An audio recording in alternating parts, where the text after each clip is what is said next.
नमस्कार, बिहार मिथिला न्यूज़ में आपका स्वागत है। मैं मनोज और बिहार का सबसे बड़ा महासंग्राम, क्योंकि हम बता दें बिहार में जो नेता हैं उनको बोलने का एक मंच चाहिए। शक्ति यादव ने कल ये बयान देके कहा कि खासकर मनोज झा प्रकरण पर जो बातें की जा रही है वो राजनीति से प्रेरित है।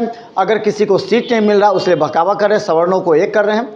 तो दूसरी तरफ हम बता दें जदयू के अंदर ही आपस में मतभेद खड़ा हो गया है।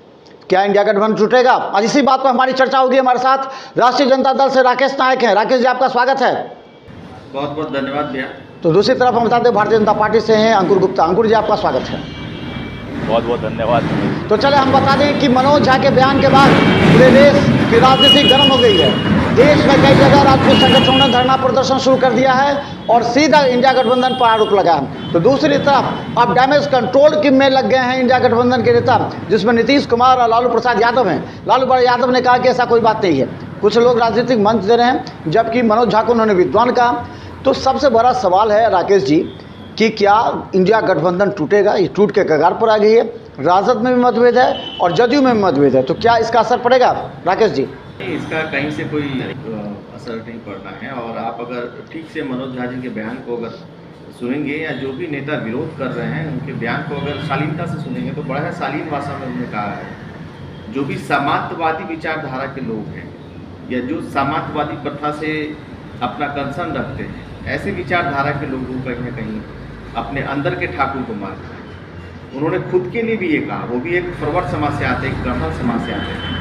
और ये किसी से छुपा हुआ नहीं है कि सन 1800 की सदी में भारत में जो है दलित शोषित पिछड़ों की महिलाओं की बेटियों को जो है स्तन ढकने का अधिकार नहीं था। और वही टीपू सुल्तान जी थे जिन्होंने ये कानून बदलने का काम किया। ये भारत का जो इतिहास है उसका हवाला देते हुए उन्होंने कहा कि जो सामंतवादी विचारधारा है उस विचारधारा के लोगों को पीछे आना होगा। यहाँ लोग सरनेम में जीते हैं, नाम नहीं। यहाँ तो उपनाम ही काफ़ी होता है लोगों का। ऐसी विचारधारा को कहीं न कहीं रोकना होगा अगर हम चाहते हैं कि सभी समाज, सभी वर्ग, सभी जाति के लोग एक जगह पे आए, एक जगह पे बैठे और सबको समांतर अधिकार मिले। तो कहीं ना कहीं समाजवादी विचारधारा को हमें रोकना होगा। और अगर ऐसी विचारधारा किसी के भी अंदर है तो निश्चित तौर पर देश में वो समानांतर विकास, देश में समानांतर सबको पैदल लाने की बात को नहीं कर सकते हैं। इस बयान को बिला वजह उछाला जा रहा है। इस बयान में कहीं कुछ नहीं है। उन्होंने खुद के अंदर के भी ठाकुर को मारने की बात कही है। ऐसा नहीं किसी व्यक्ति विशेष ठाकुर की बात उन्होंने की है। चलिए, तो आज हम बता दें कि बड़ी शालीनता के साथ बहस हो गया। दरभंगा की नहीं, पूरे पटना में भी कई लोग देख रहे हैं, फ़ोन कर रहे हैं हमें। तो आज इस पर चर्चा होगी और बड़ी शालीनता के साथ चर्चा होगी, क्योंकि मुद्दा अहम है। राजपूतों ने इसे अपना अहम पर ले लिया और कहा कि जैसे हम बहुत से स्टेटमेंट हैं, चेतनानंद से लेकर अलग। ये बताइए अंकुर जी, ये 6 दिन के बाद क्यों हुआ? 21 तारीख को बयान आता है, 27 तारीख को भारतीय जनता पार्टी इस मुद्दे को राजपूत संगठनों के माध्यम से जोड़ देते हैं। तो क्या लगता है कि ये राजनीतिक का हिस्सा है अंकुर जी? देखिए मनोज जी, सबसे पहली बात कि किस दल के नेता ने, किस दल के सदस्य ने इस बात को उठाया है, तो ये राष्ट्रीय जनता दल। तो राष्ट्रीय जनता दल का अर्थ जहाँ तक कि हम लोग जानते हैं कि राज करो जनता को डरा कर, ये वो पार्टी है राष्ट्रीय जनता दल। ठीक है, उस पार्टी के मेंबर जो राज्यसभा सांसद मनोज झा जी ने इस बात को विधानसभा में उठाया, लोकसभा में उठाया है। अब ये बताइए कि वो उस पार्टी से आते हैं जिस पार्टी में ही कहा जाता है कि भूरे बाल साफ करो, उस पार्टी में ही MY समीकरण को तैयार किया जाता है। तो उस पार्टी के अगर नेता ने कुछ बात को बोला है, ठाकुर को ऊपर भी बोला है, तो उसके दल के ही दूसरे लोग विरोध करना शुरू किए हैं। आप ये देख लीजिए। और अगर मान लीजिए, देखिए उन्होंने जो कहा था वो कविता शायद याद है कि नहीं याद है, अगर आप कहें तो मैं उस कविता को सुना दूं, जो उन्होंने बड़े प्यार से, शालीनता से जो उस कविता को सुनाया था कि चूल्हा मिट्टी का, मिट्टी तालाब की, तालाब ठाकुर का, भूख रोटी की, रोटी बाजरे की, बाजरा खेत का, खेत ठाकुर का, बैल ठाकुर का, हल भी ठाकुर का, हल के मुठ पर हथेली ठाकुर की, फसल ठाकुर ये सब सुन चुके हैं, सबको याद हो चुका है। ये जब उन्होंने अंतिम की जो पड़ी है उसको सुन लीजिए सर। खेत खलियान ठाकुर का, पानी भी ठाकुर की, गली मोहल्ले ठाकुर का, फिर बचा, फिर अपना क्या? उन्होंने कहा अपना क्या? तो जब सब चीज़ ठाकुरों पे हो रही है तो इस बात को वो सिर्फ ये क्यों कह रहे हैं कि हाँ ठाकुर, उन्होंने सिर्फ ठाकुर मतलब राजपूत के ऊपर ही इस बात की टिप्पणी नहीं की। ठाकुर शब्द जो भी अपने नाम के साथ जोड़ते हैं उन सबों के ऊपर उन्होंने टिप्पणी कर दी है। अब आप मुझसे पूछ लीजिए कि ठाकुर का उपयोग हमारे बिहार की अगर मैं बात करूं तो बिहार में हमारा कौन कौन सा समुदाय लगाता है? मैथिल ब्राह्मण भी ठाकुर लगाते हैं, ठीक है। उसके बाद आप आ जाइए भूमिहार भी ठाकुर लगाते हैं।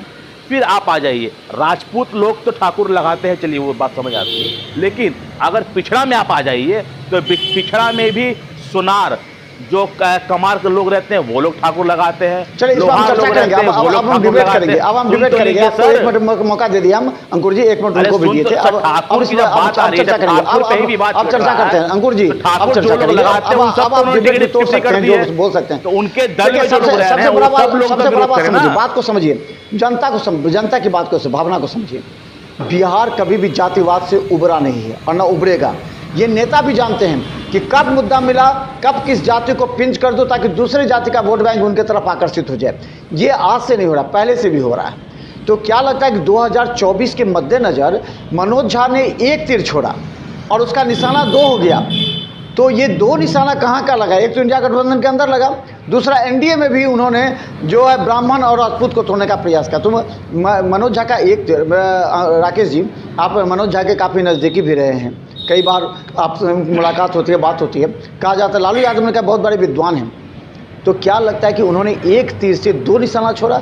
इंडिया गठबंधन में भी नीतीश के तरफ से छोड़ करके लालू जी की तरफ आ जाए और दूसरी तरफ भाजपा में भी 2 गो हो नहीं। देखिए जो विषय वस्तु थी, जब वो राज्यसभा में अपना वक्तव्य को रख रहे थे तो विषय था महिला आरक्षण के ऊपर, और महिला आरक्षण के ऊपर बहुत विस्तार से उन्होंने बातों को रखी थी। कहा था कि 33% के अंदर जो हम आरक्षण दे रहे हैं, क्यों ना बचे हुए जगह में हम आरक्षण दें। जो आरक्षण के अंदर जो आरक्षण की नीति है उस विचारधारा को कहीं ना कहीं रोकने के ऊपर उन्होंने ये बात रखी थी। जातिवाद और समाजवाद कहीं ना कहीं इस बात से पूरा समाज हमारा ओतप्रोत है, सबको पता है। जाति की व्यवस्था और जाति से कोई दल छूटा हुआ नहीं है, इस बात से भी हम सब लोग भली भांति जानते हैं। तो उन्होंने कहीं कोई निशाना साध के ये बात करने की प्रयास नहीं की, कोशिश नहीं की। उन्होंने सिर्फ यही कहा कि हम जिस विचारधारा से अब तक जो है बैकवर्ड समाज जूझता आया है, झेलता आया, और ये किसी से छुपा हुआ नहीं है। ये हमारे भारतीय जनता पार्टी के मित्र ये सवाल पूछे ना कि महिला बिल में इस बात का जिक्र करने का कोई जरूरत नहीं है। एकदम जरूरत थी। सही बात पूछी। तो महिला बिल में क्या ओबीसी को घुसाना है? आरक्षण के अंदर आरक्षण दे रहे हो, ये तो कहीं ना कहीं समांतवादी विचारधारा है ना। आप महिलाओं को आरक्षण दे रहे हैं, 33% से अलग जो आरक्षण, जो जनरल सीट है, आप उसके अंदर आरक्षण दीजिए ना, उसके अंदर 50% आरक्षण दीजिए। इस समांतवादी विचारधारा और समांतवादी बिल के ऊपर उन्होंने सवाल उठाया था। उन्होंने कहा था, प्रधानमंत्री जी ने कहा कैनवास बड़ा होगा, तो कैनवास बड़ा कहाँ है? 33% आरक्षण के अंदर ही आप आरक्षण को दे रहे हैं, तो उन SC ST OBC का क्या होगा? सवाल इस पे उठा था और इसी पे उन्होंने अपनी बात को रखी थी। इस विचारधारा से हम देश को नहीं जोड़ सकते। उन्होंने इस बिल का स्वागत किया, लेकिन बिल का स्वागत इस सेंस में होना चाहिए कि आरक्षण के अंदर आरक्षण नहीं होना चाहिए। अंकुर जी जवाब दीजिए। देखिए मनोज जी, ये लोग तो कभी स्वीकार नहीं करेंगे कि जिस महिला आरक्षण बिल को देश के यशस्वी प्रधानमंत्री नरेंद्र मोदी जी ने लोकसभा में लाया और लाकर उसको 33% आरक्षण महिलाओं के लिए जो लड़ाइया को रोका जाता था, उसके लिए उन्होंने उस कदम को आगे उठाकर उन्होंने जो प्रेरणा दी है तो लागू करवा दीजिए ना। आप 2000 लागू होगा। अंकुर जी एक बार कांग्रेस की सरकार जब 70 साल से 2013 में जब यूपी की सरकार थी, मनमोहन सिंह जी ने राज्यसभा में इस बिल को पास किया था। आप ये जानकारी ले लीजिए। आपने ये लॉलीपॉप क्यों पकड़ा है कि 2027 में हम लागू करेंगे? आप अभी लागू करवा दीजिए ना। अभी तो है 6 महीने आपकी सरकार। 2013 में आप 2013 में सरकार किसकी पर्पसली योजनाओं की घोषणा करते हैं, में सरकार किसकी थी? इफेक्ट और पोलराइज कराने के लिए घोषणा करते हैं। 2013 में सरकार आप ही की थी और आप इस सवाल को उठा रहे हैं। ये अच्छी सवाल नहीं है। 2013 में जिसकी सरकार होगी वही सवाल को उठाएगा। 2005 में अगर राज्यसभा की बात करेंगे तो 2005 में 50% आरक्षण देने का काम किया था नीतीश कुमार जी ने। आज हम भी उनके साथ सरकार में हैं। आपने ठीक, आपकी बात मैं मानता हूँ, 50% आरक्षण देने की बात की नीतीश कुमार जी ने। आप मुझे बता दीजिए कि उन्होंने बिहार राज्य में उन्होंने 50% महिलाओं को आरक्षण देने की बात की, ठीक है, 50% आरक्षण महिलाओं को है। आप मुझे बता दीजिए कि आपने 2014 का 2019 का जो लोकसभा चुनाव लड़ा, 2020 और 2025 में जो विधानसभा का चुनाव लड़ा, आपने महिलाओं को अपने पार्टी में कितना आरक्षण दिया? आप जो जाति समुदाय की बात कर रहे हैं कि 33% आरक्षण भगवतिया देवी को सुन तो लीजिए, पहले सुनिए मेरी बात, सुनिए। इस देश के सर्वोच्च संस्थान में भेजने का आपके सवालों का जवाब मैं आपसे पूछ रहा हूं। जस्ट ओहो, आप सवाल उठा रहे हैं आरक्षण के ऊपर। मैं बता रहा हूं आपको, इस समाज में सबसे शोषित पिछड़ी दलित महिलाओं को लालू प्रसाद यादव जी ने ऊपर उठाने का काम किया है। अभी आप बता तो दीजिए, मुझे गिनवा तो दीजिए। एक साल पहले लोकसभा में समाज की महिलाओं को विधान परिषद भेजने का काम किया लालू प्रसाद यादव जी ने। क्या बात करेंगे आप? तो सही, मेरी बात, हम आप ही की बात को आ रहे हैं, आप ही की बात को। भारतीय जनता पार्टी ने इस बात को उठाया तो आपने एक धोबी समाज की महिला को आपने टिकट दिए, चलो 2013 का हमारा जो 2014 का बचा रहेगा, बची रहेगी। 2014 का अगर भाजपा पर मैनिफेस्टो उठाएगी, उसी मैनिफेस्टो में महिला आरक्षण की बात उन्होंने की थी। ये 2024 के चुनाव के मुहाने पर आप ऐसी बातें क्यों करते हैं? आपने 2014 में बिहार की बात कर रहे हैं तो आप बिहार में ही रहिए। 2014 में क्यों नहीं लागू किया? आपकी राजनीतिक, सुनिए, आपकी राजनीतिक सिर्फ बिहार तक सीमित है, तो आप बिहार पे टिप्पणी कीजिए और बिहार की बातों पर चर्चा कीजिए। आपकी राजनीतिक जो है सिर्फ महिला आरक्षण सीमित है। तो आप मुझे बता दीजिए कि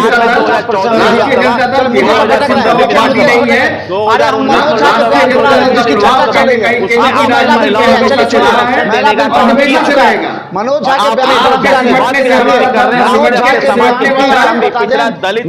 के बयान का जिस तरह चर्चा हो रही है, अपनी पार्टी का टिकट देने का काम क्या मुझे बता दीजिए को लेकर के है। मैनिफेस्टो का बात करते हैं, आप अपना मैनिफेस्टो बताइए ना कि आपकी महागठबंधन की सरकार जो है, जो आरजेडी की सरकार है, उसका मैनिफेस्टो क्या रहा महिलाओं के प्रति, आप मुझे बता दीजिए। अरे महिला बिल छोड़िए, अब महिला बिल छोड़िए, मनोज झा पर बात कीजिए। हम एक चीज अंकुर जी एक सवाल हम मनोज जी पे बात आ रही थी, महिला आरक्षण बिल का अंकुर जी एक सवाल लेकर आइए ना। अंकुर जी आप मुझे बता दीजिए कि मनोज झा जी ने जो अंकुर जी महिला बिल छोड़िए, इसका सवाल महिला बिल मनोज झा ने कहा, अगर मनोज झा ने कहा, मनोज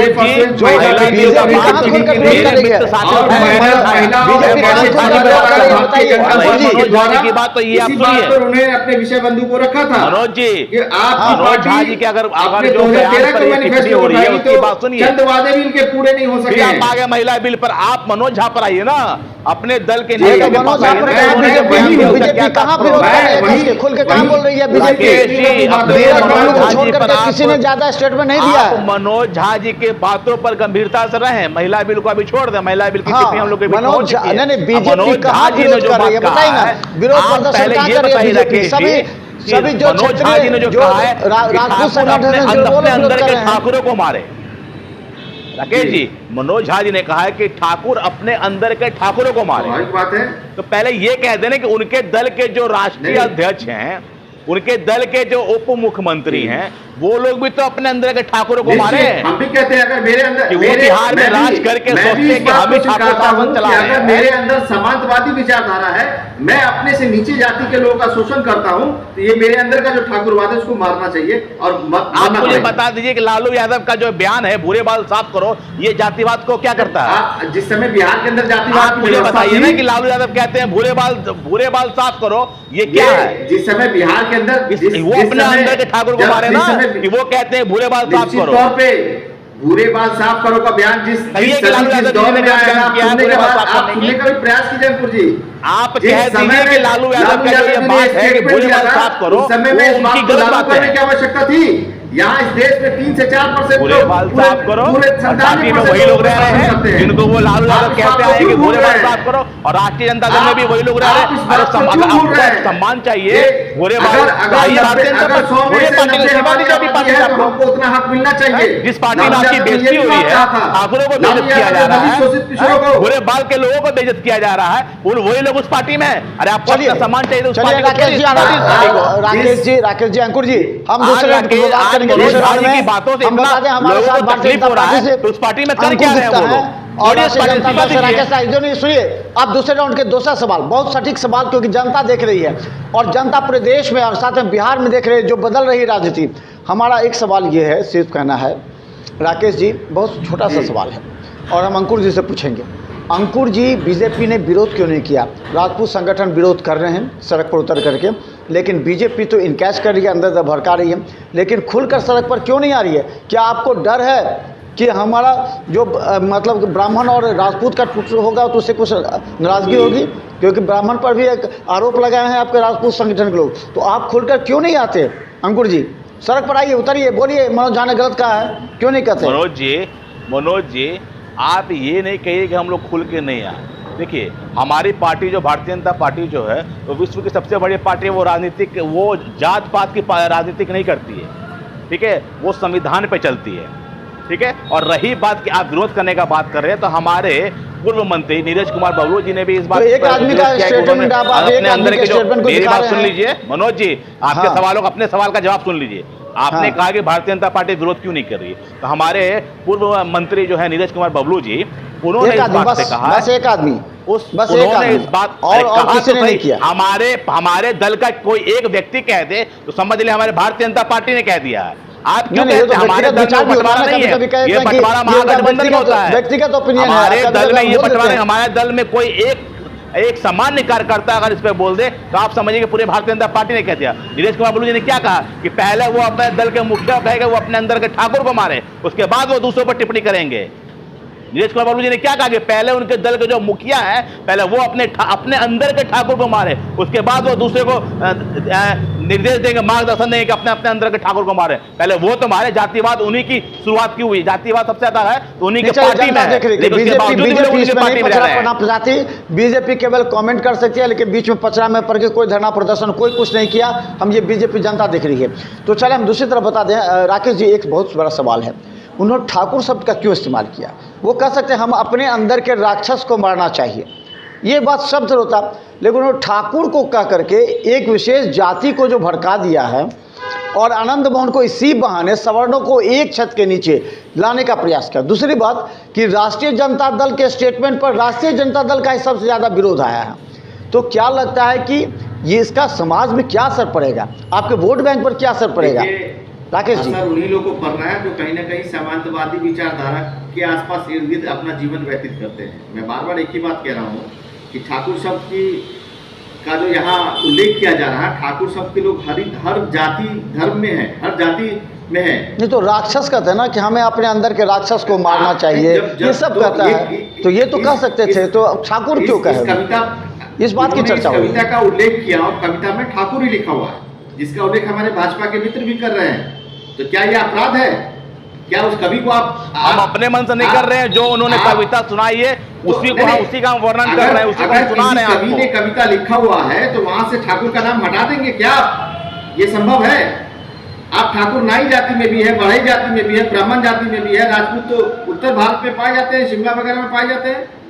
क्या आग बबूला होने की बात है? यहाँ तो कह रहे हैं कि इस विचारधारा के लोग, चाहे समाजवादी विचारधारा के लोग सभी जाति में होते हैं, सभी कास्ट में होते हैं। आप इस समाज के लोग आपके दल में है कि नहीं? बीजेपी के लोग, राकेश जी, कुछ लोगों को, राकेश जी, इस दल के लोग आपके दल में है कि नहीं? समाज के लोग आपके दल में है कि नहीं? मैं बार बार कह रहा हूँ कि इस दल के लोग आपके दल में इस समाज के लोग, नाई समाज, बढ़ई समाज, सोनार समाज, कम्हार समाज, राजपूत समाज, भूमियार समाज, मैथिल ब्राह्मण समाज, ये लोग आपके दल में है कि नहीं है? एकदम है।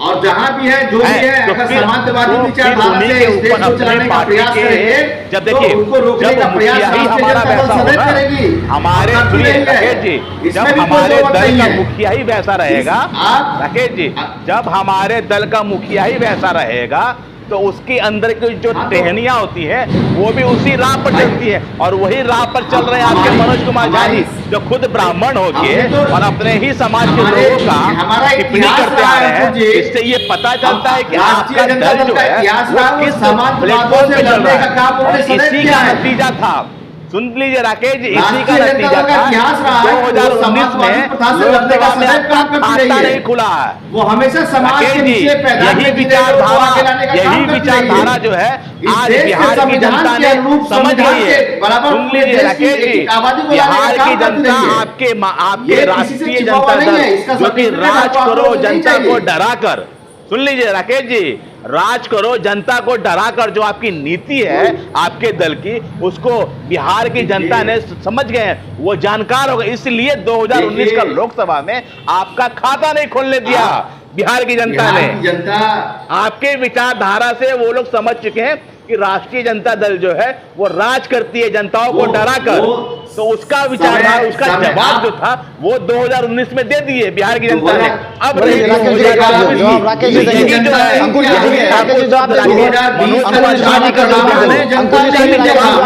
की जनता देगी उन्हें। इसके मुद्दाओं से आप देश को भटकाना चाह रहे हैं, आप इस तरीके की योजनाओं देश हमारा जो है ना, को आप देश हमारा समझदार है, देश हमारा जानकार है, देश हमारा शिक्षित है। जिस मुद्दा से कहीं कोई सरोकार नहीं है, ये बेसिक मुद्दाओं को भटकाने का काम भारतीय जनता पार्टी करती है, और कहीं ना कहीं जाति विशेष को आप मुझे इसका जवाब दे दीजिए, 2019 के लोकसभा में आपका खाता क्यों नहीं खुला? का काम कर रही है राकेश जी, आप मुझे जवाब दीजिए, 2019 के लोकसभा में आपका खाता क्यों नहीं खुला? आप मुझे जवाब दे दीजिए, 2019 के चुनाव में लोकसभा में आपका खाता क्यों नहीं खुला? मुझे जवाब दीजिए। वोट परसेंटेज देखिए और मैंडेट नहीं मिला तो इसमें ओह सर 2019 के लोकसभा चुनाव में आपका खाता नहीं खुला, क्यों नहीं खुला? जनता ने आपको क्यों नहीं स्वीकार किया? मेरा खाता नहीं खुला, जनता ने क्यों नहीं स्वीकार किया? नहीं खुला। लालू जी सक्रिय राजनीति में नहीं थे, अब लालू जी सक्रिय राजनीति बिहार में आकर के आप बिहार की नीलामी करते हैं। अब अंतिम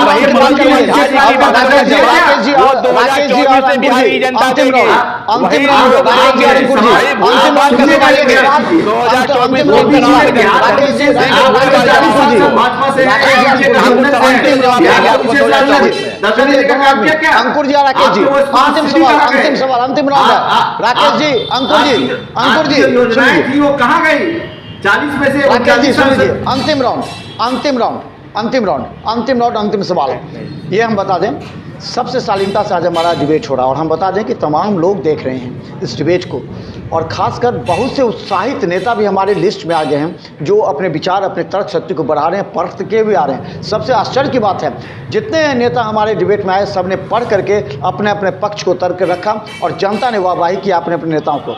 अंतिम सवाल, लालू प्रसाद यादव के सक्रिय राजनीति में आ जाने के बाद उनका जो निशाना है, सब कहते हैं कि वो राजनीति के गुरु हैं, तो उससे निश्चित तौर पर ये जो है सो एनडीए गठबंधन में उनका निश्चित तौर पर नुकसान होगा। बोलिए अंकुर जी, क्या नुकसान होगा? देखिए, लालू यादव जी के जो उनकी राजनीतिक है, कूटनीतिक राजनीतिक है, ठीक है, और अब हमारे बिहार में उनके आने और रहने और नहीं रहने से भारतीय जनता पार्टी को कोई फर्क नहीं पड़। अब हमारे पड़ोसी, हमारे मित्र सुन तो लीजिए मेरी बात। लालू प्रसाद यादव आकर के सभी की राजनीति को लालू प्रसाद यादव की चुनाव से पहले कैसे किस तरह उनके छोटे पुत्र तेजस्वी प्रसाद यादव भी बन के बैठे हुए हैं। लालू यादव भी अभी एक कठपुतली का रूप अदा कर रहे हैं, जिस तरह नीतीश कुमार जी कठपुतली बने हुए हैं, ठीक उसी तरह लालू यादव भी अभी कठपुतली का रूप बने हुए हैं, और बिहार की जो कमान है उनके छोटे पुत्र तेजस्वी प्रसाद यादव जी संभाल रहे हैं। तो लालू यादव भी रहे या चारा घोटाला के अंदर में जेल में रहे, लालू प्रसाद यादव राजनीतिक गुरु है, फर्क नहीं वो पड़ सकता। जानते हैं कि किस तरह कब किसको तोड़ना है, किस तरह वोट बैंक को अपने में लाना है। ये लालू प्रसाद यादव सक्रिय राजनीति में आने के बाद एनडीए में भी कोहरा मच गया। ये भी कह दीजिए कि मनोज कुमार झा ने जो बयान दिया है वो भी लालू यादव के कहने पर जवाब उन्होंने सवाल किया है, टिप्पणी की है। आप मुझे कह दीजिए कि लालू यादव के इशारे पर ही मनोज कुमार झा ने ठाकुर समाज को इस तरह का बातों का उपयोग किया। आप कह दीजिए कविता जो जिस कह दीजिए कि लालू यादव जी के इशारे पे मनोज कुमार झा ने जवाब रखा है। तेजस्वी यादव से दिल्ली में पूछा गया तो उन्होंने कहा कि हम पटना पहुंचेंगे तब जवाब देंगे, यानी वो पटना का लालू जी से संवाद करेंगे तब जवाब देंगे। आप ये कहिए ना कि लालू यादव जी के इशारे पे ही मनोज कुमार झा जी ने ब्राह्मण ठाकुर समाज को अपमानित करने का काम किया। कह दीजिए। हाँ, रखिए अंकुर जी बोलने दीजिए राकेश जी को। बोलिए। मनोज झा जी को लालू जी ने कहा इस तरीके का बयान आप सदन में दीजिए, राज्यसभा में दीजिए। लालू जी ने उस कवि को भी प्लांट किया था, जिस तरीके से आज भाजपा के लोग राजपूत समाज के लोग उकसा रहे हैं। एक जमाने में लालू जी ने उस कवि को हायर किया था और कविता भी लिखवाया था ठाकुर समाज के ऊपर। अरे भाई, आप इस देश में महिला आरक्षण की बात करते हो, मणिपुर में महिलाओं का क्या हाल हुआ वो उसको देखिए। इस देश में महिला पालवानों का क्या हाल हुआ, राजस्थान में क्या हाल हुआ सर? आपकी कथनी और राजस्थान में क्या हाल हुआ? बहुत का फर्क है। राजस्थान नहीं दिखाई दिया आपको जो कहती है, आपको दिखाई दिया ना, आपके लालू यादव को दिखाई दिया। 24 का चुनाव आ रहा है, राजस्थान I.N.I.E को राजस्थान ने दिखाई दिया। इससे पहले तो इंडिया के नाम से आपको मतभेद नहीं था, आप स्किल इंडिया। अरे मतभेद अभी भी हम कहते हैं कि आप इंडिया नहीं है, अभी भी हम कहते हैं कि आपका नाम इंडिया नहीं है। आप बोलिए I.N. आप 2024 से चुनाव लड़ने के लिए आपके पास मुद्दा नहीं बचा है। इंडिया ऐसे कहिए, जब विकास का बात होगा, जब महंगाई की बात होगी, तब आप जो है ये बेफजूल के एजेंडों में, बेफजूल के बातों में आप पूरे देश को उलझाएंगे। वही आज हो रहा है। यहाँ ठाकुर शब्द के पीछे छुपे समाजवादियों को टारगेट किया जा रहा है, लेकिन आपने क्या किया? सभी राजपूत समाज को आगे रूप पर लाने का काम किया। सारा इस सभी षड्यंत्र के पीछे भाजपा लगी है। राकेश जी, यही तो अब आपके मुंह से सुनना था कि आपके दल में कुछ भी हो, किसी के इशारे पे कोई डंडा चलाकर चला जाए तो उसमें भी आप कहिए भारतीय जनता पार्टी का ही इशारा है। नहीं, भारतीय जनता पार्टी का इतना इशारा रहता तो अभी आने वाले समय में पता चल जाएगा, बैठकर नगर विकास मंत्री के गद्दी पर बैठकर जो सुख भोग रहे हैं वो सुख नहीं भोगते हैं। वो हम तो चले, बहुत बहुत धन्यवाद अभी जो सुख भोग रहे हैं नहीं भोगते जी और अंकुर जी का हमारे इस डिबेट में शामिल होने के लिए। देखिए, आप दोनों के विचार निश्चित तौर पर अपने अपने कार्यकर्ता और अपने अपने जो समर्थक है उनको काफ़ी प्रभावित कर रहा है। और हमने देखा गांव में लोग डिबेट दे करके चर्चा कर रहे थे। चलो, दरभंगा में भी ऐसे वक्ता हैं जो अपने पार्टी का पक्ष रखते हैं, लेकिन कई लोग ऐसे हैं जो बयानबाजी करने से बच रहे हैं। उनको डर है कि हमसे बोल ना जाए, लेकिन कुछ लोग ऐसे हैं जो पूरी कर्मठता के साथ अपने पक्ष रखते हैं। अगर आप अपने पार्टी का पक्ष नहीं रखिएगा तो जनता के बीच गलत संदेश जाएगा।